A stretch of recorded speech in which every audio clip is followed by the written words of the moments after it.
వీళ్ళందరూ ఒకసారి గుర్తుపెడతాం. ఇదే విషయం చెప్పండి. మైక్ ద్వారా చెప్తే అందరికీ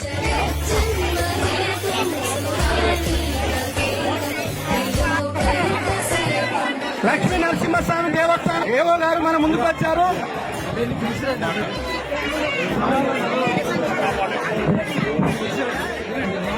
ఈ దేవస్థానానికి భజన చేయడానికి విచ్చేసిన ప్రతి ఒక్కరికి కూడా అభినందనలు తెలియజేస్తూ సుదూర ప్రాంతాల నుంచి వచ్చి స్వామివారి సన్నిధిలో భజన చేయడం యొక్క స్వామివారి ఆశీస్సులు మీకు ఎప్పుడు ఉండాలని ఆకాంక్షిస్తున్నాను. తర్వాత ఇప్పుడు ఈ దేవస్థానము నూతనంగా నిర్మించబడింది.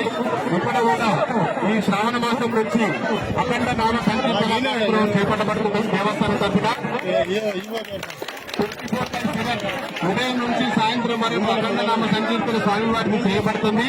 ప్రతిరోజు 6 బ్యాచ్లు 150 మందిచే భక్తుల చేత భజన కార్యక్రమం చేపట్టబడుతుంది. కాబట్టి ఇక్కడికి విచ్చేసిన భజన మండలి వాళ్ళ అధ్యక్షులందరూ కూడా ఆయా భజన పార్టీల వివరాలను మా కార్యాలయంలో తెలియజేసినట్టయితే మీ అందరికీ కూడా మా దేవస్థానం తరఫున అధికారికంగా ఆహ్వానించబడుతుంది.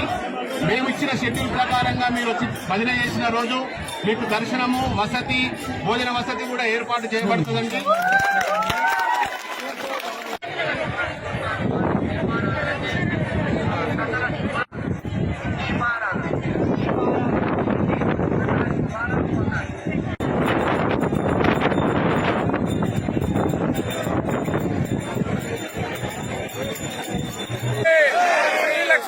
స్వామికి మాతాకి కూర్చోండి. అందరూ దయవుంచి అందరూ కూర్చోండి.